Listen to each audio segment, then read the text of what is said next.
Exactly. Get it through the inspection and do what you want after that. But we do not advocate that, no, by the way. we don't. But people do. People do that. Yeah, we have some weird and wonderful requests for help.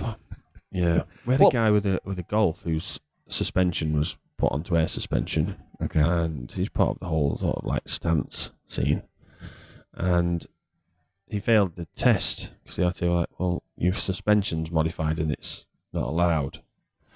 So they really are cracking down on this. Yeah, but I think the reason for failure was the fact that it was absolutely slammed onto its behind driving into the test bay. And I think it made it difficult to get it. So it's noticeable, right? I mean, cars have air suspension. Yeah. Cars do have air suspension. And if it's at a reasonable height and operates correctly and safely, I don't think you would have a problem. It's a little bit of a grey area, that one. But it failed. And the problem with that now is that has to be removed